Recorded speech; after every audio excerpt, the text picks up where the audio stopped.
Вчерашний вечер для миллионов белорусов стал поистине счастливым. Все соцсети пестрили фото встречи Светланы Тихановской с президентом Америки Джо Байденом. Важно отметить, что с инициативой встретиться с народным лидером Беларуси выступил как раз Белый дом. По словам советника Тихановской Франка Вечорки, данная встреча, да и поездка такого уровня в США – это результат борьбы белорусского народа, который каждый день проявляет невиданное мужество, впечатляющее и завораживающее весь мир. Во время встречи Светлана Тихановская рассказала американскому лидеру о последних событиях в Беларуси, об эскалации репрессий и стратегии демократических сил. Она также подчеркнула необходимость давления на режим и помощь гражданскому обществу нашей страны. И хоть встреча длилась всего 15 минут, по словам Тихановской, она была теплой и очень дружеской. Опять открывается дверь, заходит Джо Байден и приносит мне кипу печенек из Белого дома. Говорит: Светлана, у нас тут замечательные печеньки, подкрепитесь. Ну вы как знали, что у меня не было завтра. Приятное впечатление высказал и сам Джо Байден. В своем твиттере он написал, что для него было честью встретиться со Светланой Тихановской, что Соединенные Штаты поддерживают народ Беларуси в его стремлении к демократии и всеобщим правам человека.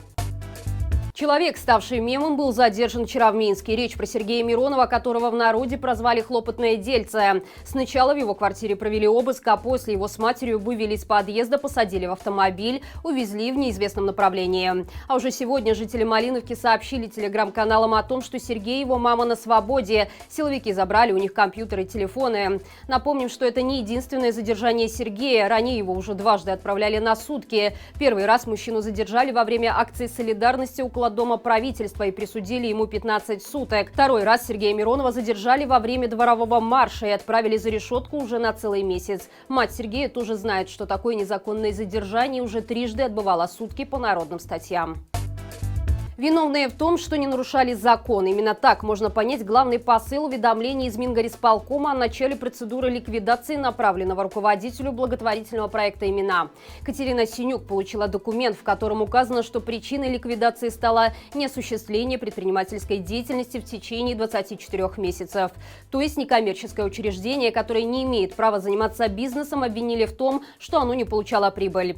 По мнению Катерины, этот шедевр логики и здравого смысла, вероятнее всего, был направлен ей по ошибке, поскольку письмо явно написано под копирку и пакетно рассылалось во многие другие НГО, попавшие под зачистку.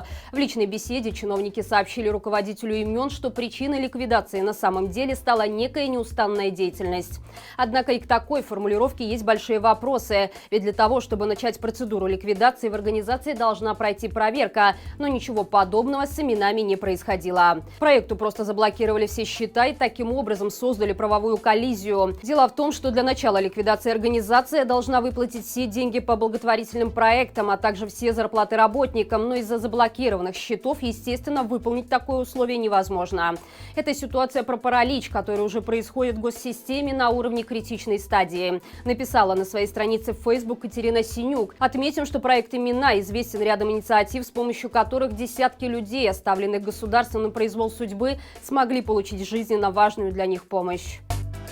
На днях киберпартизаны анонсировали самую масштабную цифровую атаку в истории Беларуси. Операция сопротивления под названием «Жара» стала ответом на репрессии террористического режима против гражданского общества. В результате атак партизанам удалось проникнуть на объекты нелегитимной власти и получить доступ к внутренним сетям. Уже взломаны базы силовиков и работников СИЗО, а сегодняшний слив затронул рядовых доносчиков.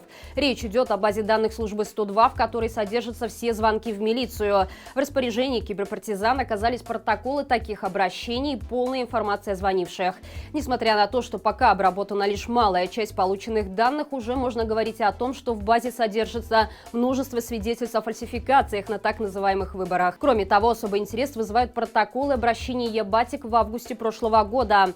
Они сообщали о выкриках «Живи Беларусь», неких антиполитических лозунгах и натравливали силовиков на группы протестующих. По словам киберпартизан, вся работа ИУД будет опубликована, а в Новой Беларуси их будут судить как тихарей и пособников диктаторского режима. Стоит отметить примечательный факт: база 102 была полностью очищена после взрыва в минском метро в 2011 году. Судя по всему, узурпаторам власти было что скрывать, а теперь все тайное становится явным.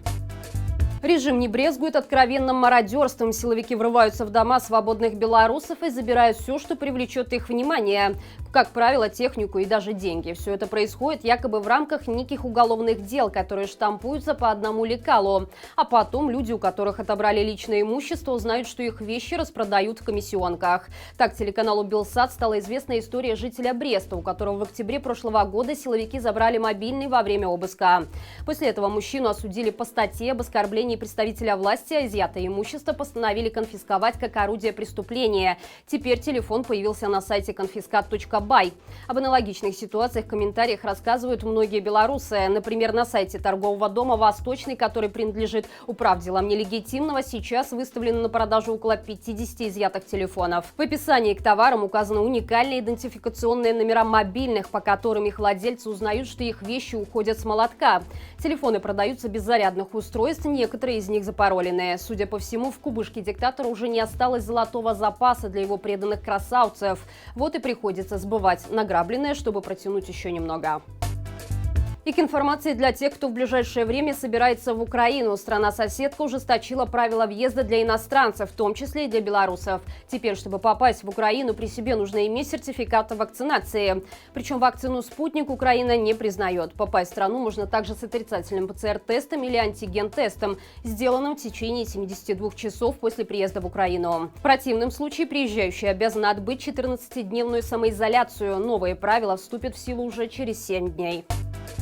И это все на сегодня. В 20:00 на нашем втором канале Маланка Лайв смотрите ток-шоу «Народ спросит» с моими коллегами Екатериной Пытлевой и Андреем Микрюковым. До встречи завтра и живи Беларусь!